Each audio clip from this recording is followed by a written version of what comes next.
Oleh karena itu, saya sebenarnya hadir karena tahu yang datang ke sini adalah tamu-tamu dari jauh se-Sumatera. Saya hadir pertama untuk bersilaturahmi sebagai ukhuwah Islamiyah, pertama antar sesama muslim, yang kedua sebagai untuk memuliakan tamu yang datang ke sini.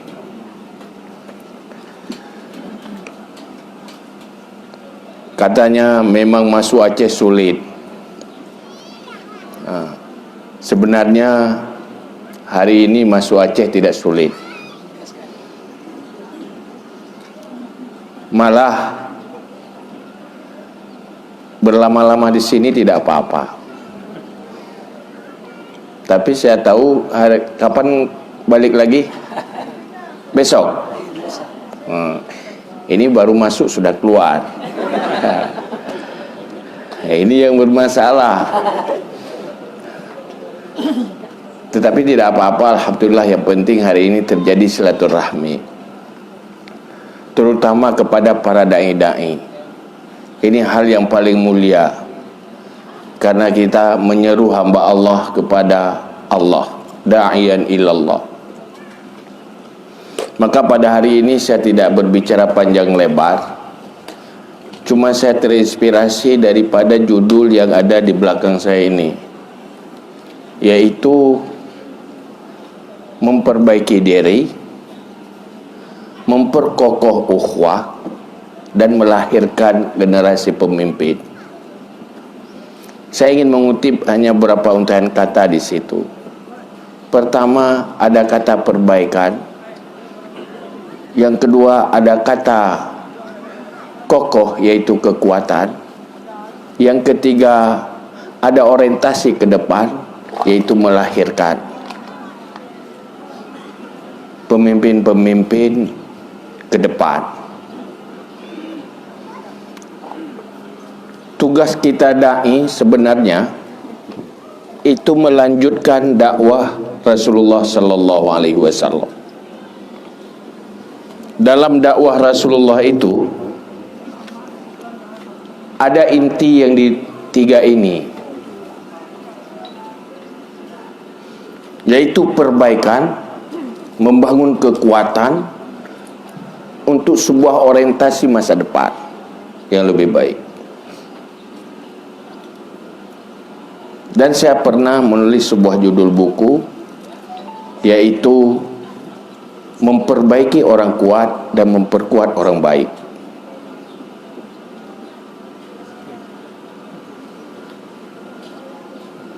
Kita sedang berada di abad ke-15 Hijriah.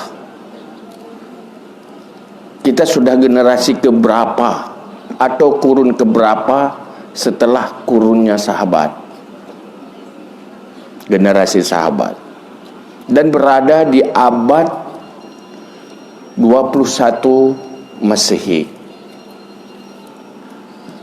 di mana kita berada dalam sebuah kondisi Islam itu menjadi gharib. Islam yang dibawa oleh Rasulullah itu menjadi gharib. Pembawa-pembawa Islam yang komit terhadap apa yang diperjuangkan Rasulullah menjadi makhluk langka. Kenapa? Karena kita berada dalam sebuah kondisi pra Rasulullah, seakan-akan sudah ke sana.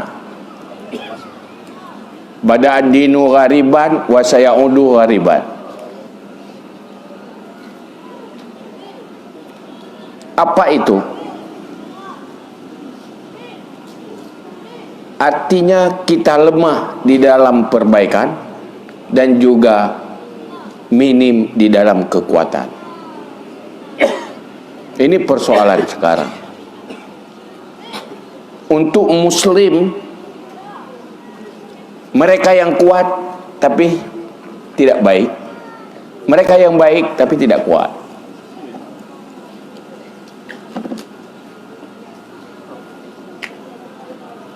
Orang-orang baik yang punya niat baik untuk menyebarkan kebaikan, tapi berada di dalam kelemahan. Akhirnya selalu kalah cepat di dalam membangun arus yang bersaing dengan arus-arus mereka yang lebih kuat.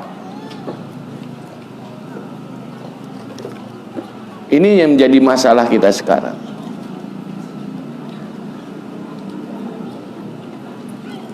Kenapa? Mungkin kita kurang melakukan kajian yang secara sungguh-sungguh.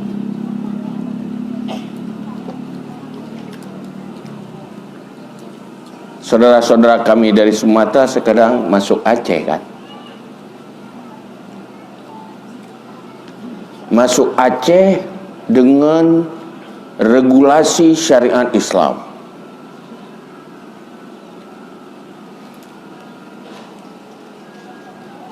Tetapi masih banyak masalah.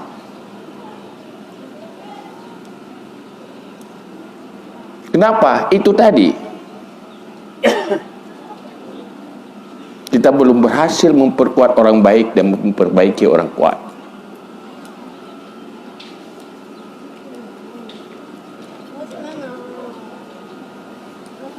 Ini yang menjadi masalah. Kita punya Al-Quran, kita punya hadis, kita punya kitab kutub mu'tabarah, tetapi di dalam strategi mendakwahkannya itu masih menjadi sebuah masalah. Kita bukan kalah benarnya, kalah strateginya. Islam itu baik. Apakah kebaikan itu tergambarkan oleh tangan-tangan kita?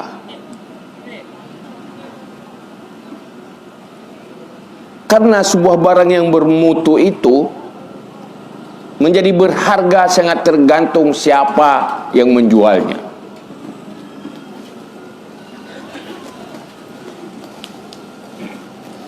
Dia laku tergantung siapa yang menjualnya.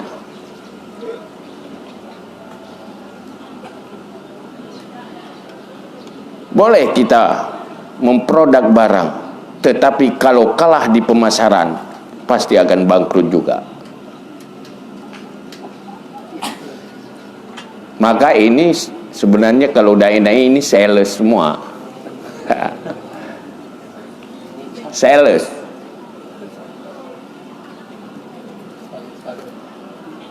Maka pertama harus baik, yang kedua harus kuat. Dan tugas bagaimana orang yang baik itu harus kuat dan orang kuat itu harus baik. Sekarang ada 3 komponen di sekeliling kita. Ada orang kuat, ada orang lemah, dan ada orang baik.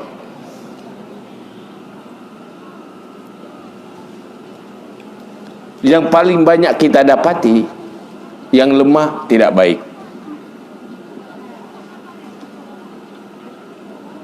Yang baik masih lemah. Yang kuat tidak baik. Yang baik tidak kuat. Ini menjadi persoalan kita yang perlu kita pikirkan. Kenapa begitu?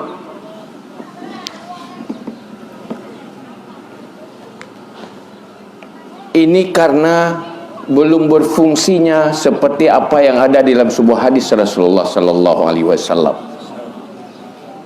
Yang sering kita sudah tahulah, hafal sekali. Tuqawamud dunya bi arba'atin. Dunia ini kokoh dengan 4 perkara. Bi ilmil ulama, adlil umara, sakhwatil aghniya, du'ail fuqara.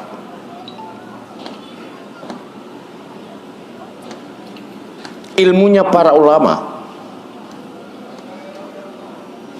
Tapi ilmunya para ulama kalau tidak tersampaikan kepada umara, umara tidak akan pernah adil. Kalau tidak tersampaikan kepada agniya, mereka tidak akan menjadi pemurah. dan tidak tersampaikan kepada fukara, mereka tidak akan menjadi hamba-hamba yang dekat dengan Allah, yang selalu munajat dengan Allah dan berdoa.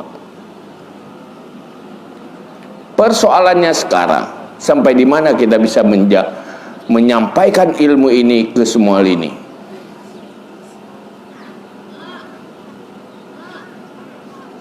Aceh banyak dengan dayah-dayahnya. Banyak kalau dihitung. Dalam kategori dayah atau pesantren, bukan balai pengajian, itu lebih 1000. Tetapi menjangkau berapa persen umat Islam yang masih perlu dididik, diberikan ilmu? Apa sudah mencapai 30%? Lu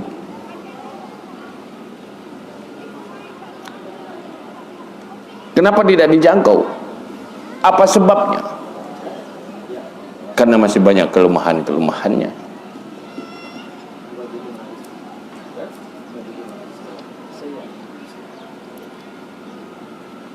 Butuh sebuah pesantren itu bagaikan hidup sebuah rumah tangga. Butuh fasilitas berapa, apa, anggaran berapa.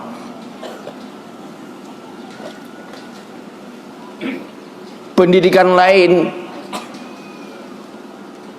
cuma setengah hari, semua fasilitas cukup, anggaran juga cukup.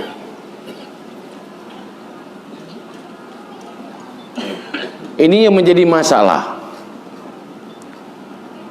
Maka oleh karena itu,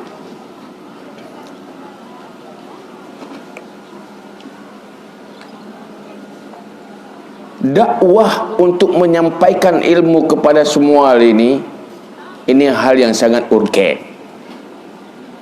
dengan cara-caranya tersendiri yang tidak sama, berbeda dengan berbeda sasaran dakwah itu. Maka alhamdulillah saya semangat sekali kalau melihat semangat para dai-dai ini, militansinya yang mau datang dari jauh. Itu militansinya luar biasa.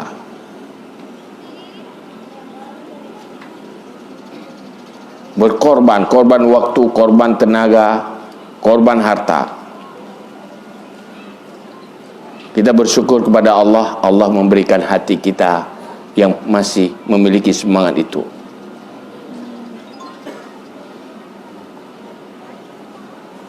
Saya hadir meluangkan waktu selain daripada silaturahmi, ingin melihat wajah-wajah yang bersemangat untuk Islam. Makhluk-makhluk langka yang masih menyintai Islam. Maka oleh karena itu,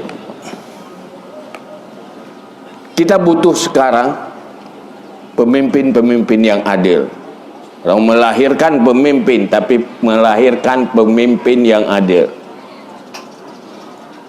Kalau melahirkan kan masih nunggu waktu kan. Bagaimana yang sudah ada itu harus adil.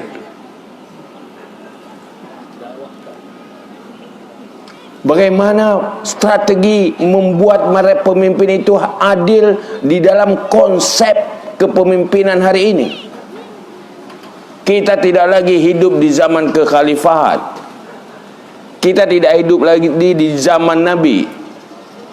Kita telah melewati zaman kesultanan Islam.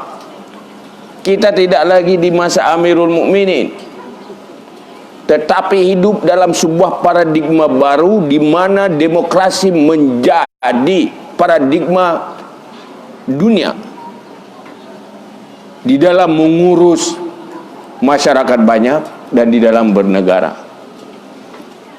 Aceh sekarang berada di dalam NKRI, bukan sebuah negara kesultanan masa lalu, dan menerapkan syariat Islam di dalam bingkai NKRI dengan paradigma politik yang sedemikian rupa. Paradigma politik yang melahirkan pemimpin-pemimpinnya. Apakah masih ada di semua itu kejahilan yang perlu didakwahkan?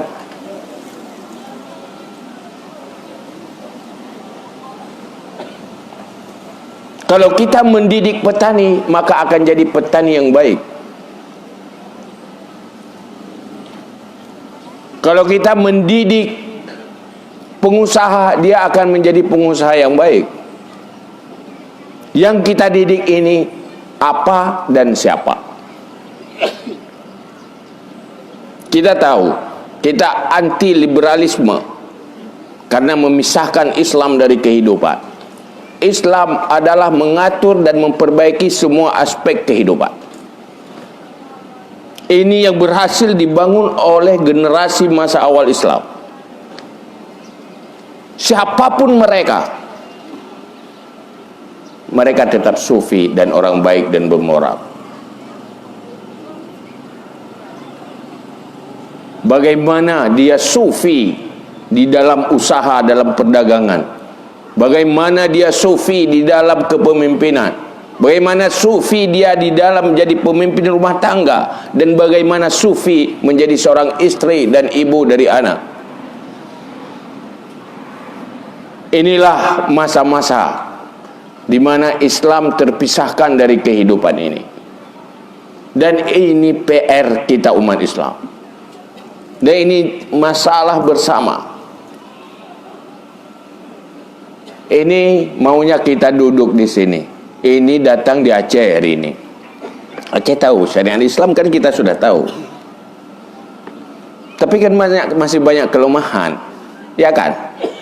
Bagaimana bersama-sama dari sana kita sempurnakan Islam di sini.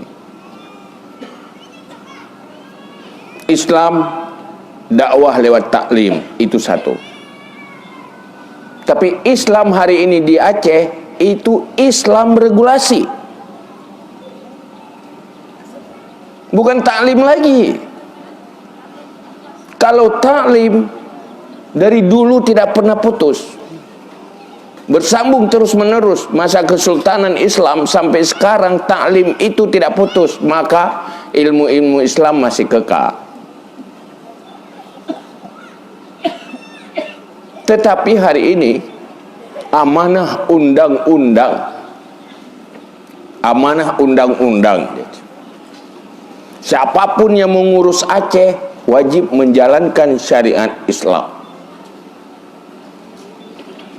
Dalam konsep bernegara kita, semua harus dikanunkan. Siapa yang mengintegrasikan nilai-nilai Islam menjadi aturan positif, hukum positif? Mungkinkah orang yang tidak tahu Islam? Tidak mungkin. Stakeholdernya pasti orang yang tahu Islam. Tetapi tidak mungkin kalau mereka tidak tahu anatomi pemerintahan. Ini yang menjadi masalah sekarang. Kalau kita para dai, para ulama mengatakan itu bukan urusan kita, siapa lagi? Siapa yang mengintegrasikan syariat Islam ke sana kalau bukan orang yang tahu tentang Islam? Tetapi bagaimana orang yang tahu Islam tidak tahu tata kelola pemerintahan dan anatomi pemerintahan? Ini menjadi masalah. Adakah dai-dai yang bisa mengintegrasikan dua hal ini? Kalau kekuasaan menjadi baik oleh Islam, maka disitulah akan lahir orang kuat yang baik.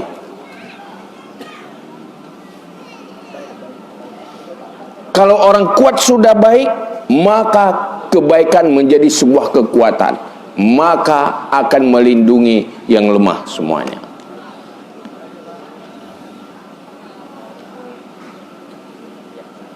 Ini yang menjadi masalah.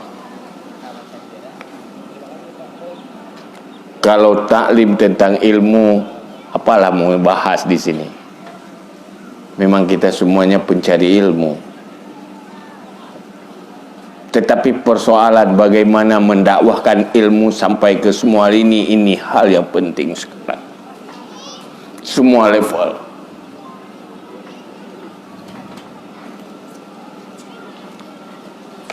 Karena saya ingat apa yang diungkapkan oleh Al-Ghazali tentang sebuah peradaban yang terbangun di generasi Rasulullah.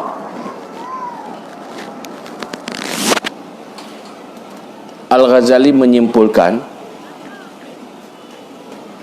di mana kehidupan para sahabat mampu dibangun oleh Rasulullah, mengintegrasikan 3 nilai, 3 hal ke semua lini dan aspek kehidupan.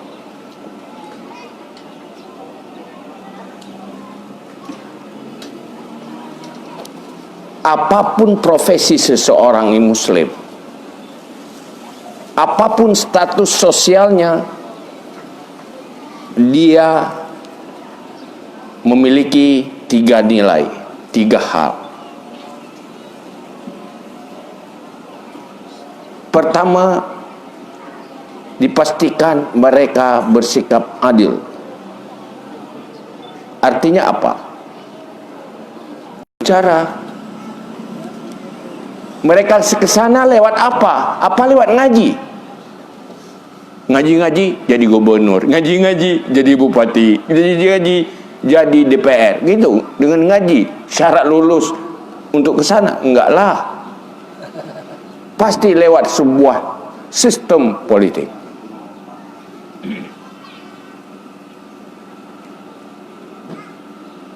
Apakah kita mampu menjadikan sebuah sistem politik yang berujung melahirkan pemimpin-pemimpin yang baik, yang memperkuat kebaikan-kebaikan yang diperintahkan oleh Allah, yang sudah menjadi peluang dan kewajiban?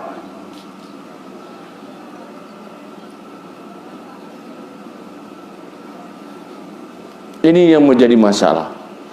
Coba ini para dai-dai hidayatullah cari sebuah konsep, memperkuat dakwah, mengintegrasikan itu supaya benar-benar kekuatan ini menjadi kekuatan Islam, kekuatan perbaikan dan memperbaiki semua aspek. Saya selalu dengungkan dakwah di mana-mana. Kalau di Aceh, buktikan bahwa syariat Islam adalah solusi, bukan masalah. Ini yang sayang, orang di saat Aceh terpuruk di dalam aspek kehidupan, yang disalahkan Islam. Lihat tuh Aceh, syariat Islam, kemiskinan semakin meningkat banyak kemiskinannya. Uang banyak. Kenapa gitu? Karena syariat Islam? Bukan. Karena umat Islam meninggalkan Islam di dalam aspek kehidupannya, dalam semua aspek kehidupan. Kemunduran umat Islam sekarang bukan karena Islam, karena umat Islam membelakangi Islam. Tetapi orang lain membuat stigma mereka mundur karena Islam. Coba lihat, ada sebuah kajian, ada kita melakukan kajian, berapa persen yang komit salat sekarang di lingkungan masyarakat? Sampai 30%. Saya sudah coba-coba pura-pura survei pura-pura, tapi kalau hari Jumat yang wajib Jumat itu lelaki, dalam sebuah perkampungan yang taslim kepada masjid itu, di situ ada DPT, orang yang berhak memilih. Sudah pindah perempuan yang tidak wajib Jumat, kemudian yang wajib Jumat berapa orang, dihitung-hitung tidak sampai 30% yang pergi Jumatan. Kalau Jumat sudah tidak, yang lain bisa dipastikan lebih tidak lagi. Ini jadi masalah. Apa tidak ada taklim di situ? Taklimnya ada, tetapi yang harus tahu, taklim itu hanya untuk menggarap makhluk-makhluk yang jina.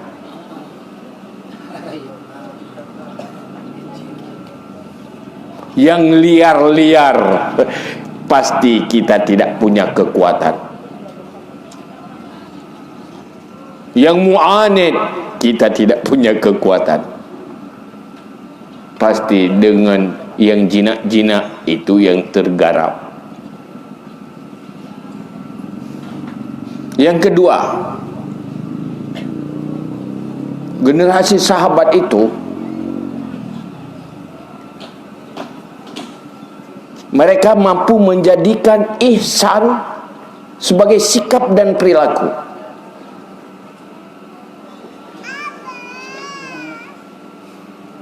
Al-Ghazali menggambarkan ihsan itu adalah sebuah kebaikan-kebaikan yang dilakukan untuk meningkatkan investasi amal walaupun tidak berdosa kalau ditinggalkan. Pedagang masuk surga karena dia berdagang. Pemimpin masuk surga karena dia jadi pemimpin. Petani masuk surga karena profesi pertanian. Mereka di situ beramal dunia tapi jadi itu akhirat.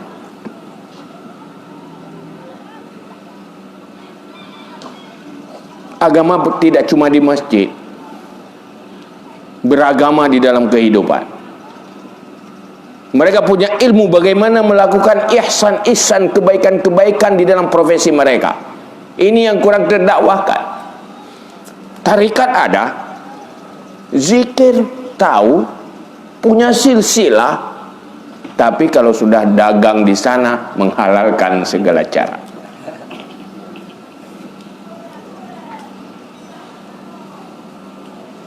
Kalau sudah dalam praktek cari rezeki, dia tidak ada halal haramnya. Jangankan untuk berbuat yang baik lagi, malah menipu. Yang bukan tidak sekedar tidak berbuat baik, malah menipu. Kalau pedagang kan sunnah para sahabat kan, kalau orang miskin dijual pas modal aja, tidak cari untung. Kalau pembelinya miskin,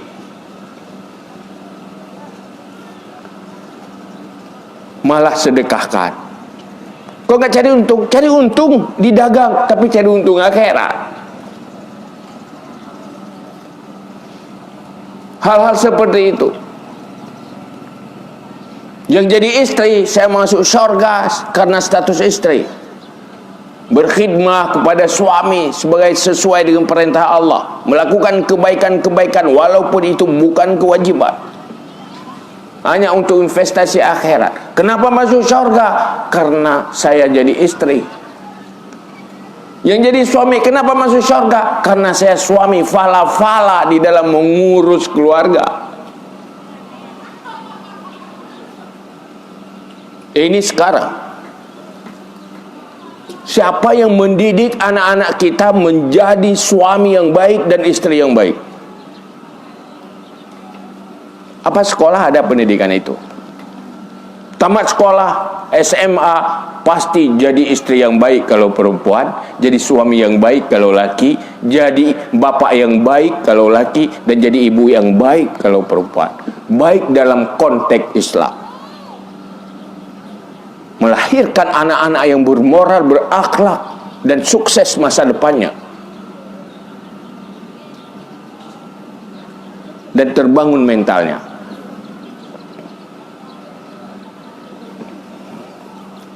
Hal yang ketiga, syafaqah 'alad din.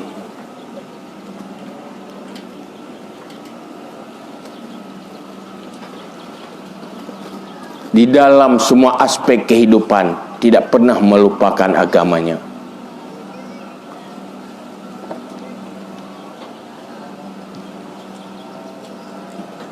Mereka tidak hancur agamanya karena harta. karena tijarah. Tidak lupa Allah. Pertama, menyelamatkan agamanya. Yang kedua, menyelamatkan agama orang lain. Itulah syafaqah ala din. Bagaimana menyelamatkan agamanya? Profesinya tidak menghalalkan segala cara dan memperbanyak amalnya. Kemudian kekuatan yang ada di tangannya menjadi kekuatan agama. Yang kaya, hartanya menjadi kekuatan agama. Yang kaya kekuasaan, punya kekuasaannya menjadi kekuatan agama. Yang kaya waktunya dinafkahkan untuk agama. Kalau ini kembali, bisa didakwahkan kembali, terbangun kembali, itulah sebuah peradaban yang telah dibangun oleh Rasulullah untuk generasi sahabat.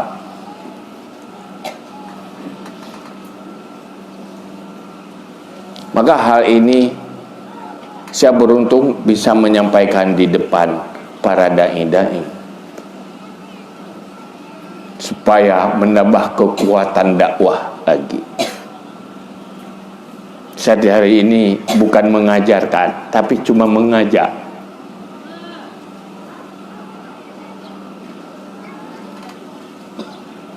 Bukan memberi ilmu, tapi hanya mengangkat persoalan-persoalan yang sedang kita hadapi untuk mengajak bersama.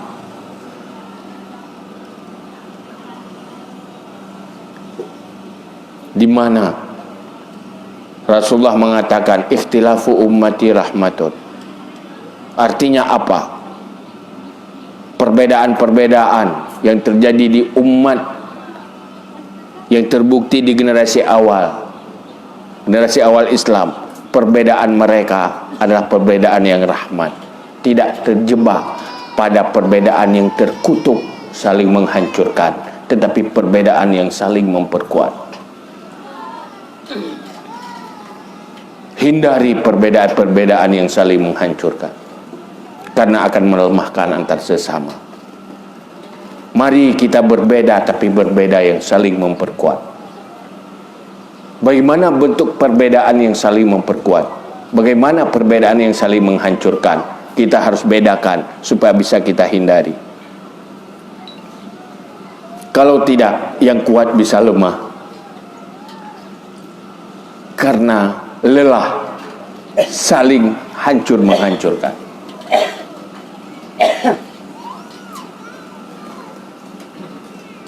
Maka tiga hal ini yang menjadi persoalan kita. Pertama, terbangun di dalam pemikiran. Kita buktikan bahwa Islam hadir memperbaiki semua aspek kehidupan selain daripada akidah. Insya Allah lewat dakwah kita, hal yang perlu dibangun pertama adalah konstruksi pemikiran yang bisa merubah sikap dan perilaku. Karena yang dibangun oleh Rasulullah juga seperti itu. Ilmu dulu. Untuk apa? Untuk merubah hati dan cara berpikir. Dan diikuti oleh perubahan sikap dan perilaku. Cuma hal yang terpenting sekarang, bagaimana kekuatan-kekuatan yang ada di tangan umat Islam dalam bentuk apapun menjadi kekuatan bagi kebaikan-kebaikan yang diperintahkan oleh Allah dan Al-Quran. Kenapa isi Al-Quran menjadi lemah? Bukan tidak benar Al-Quran, karena lemah yang memperjuangkan Al-Quran itu. Kalau pemikiran-pemikiran non Al-Quran menjadi kekuatan untuk mempengaruhi kehidupan, kenapa pemikiran-pemikiran Al-Quran tidak menjadi kekuatan untuk mempengaruhi kehidupan? Apa kurangnya isi Al-Quran? Apa kurangnya bahasa Rasulullah, sabda-sabda Rasulullah? Bukan kurang barangnya, tetapi pemasarannya yang masih lemah. Sehingga pemikiran liberal seakan-akan menjadi sebuah kebenaran, pemikiran-pemikiran non Al-Quran menjadi solusi. Kita sudah lama mau membelakangi Al-Quran untuk mencari solusi di negeri ini, tetapi ternyata semakin terpuruk kok. Kok tidak belajar dari kesalahan-kesalahan itu?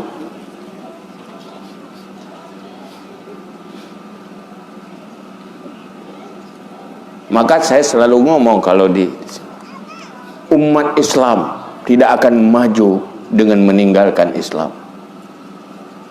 Umat Islam akan terpuruk kalau membelakangi Islam. Terpuruknya umat Islam di negara-negara yang mayoritas Muslim bukan karena Islam, karena mereka membelakangi Islam dan tidak tahu Islam. Bukan karena Islam.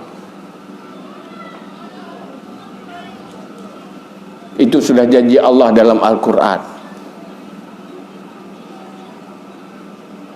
Tetapi karena membelakangi Islam,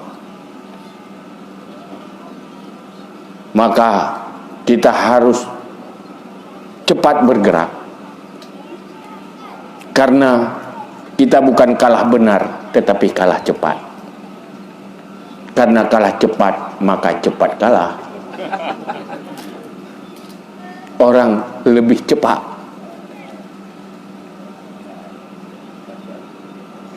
Ini hal yang perlu menjadi perhatian kita bersama. Saya lihat ini sebuah pergerakan militansi dari saudara-saudara kita semua di sini, Sumatera Hidayatullah.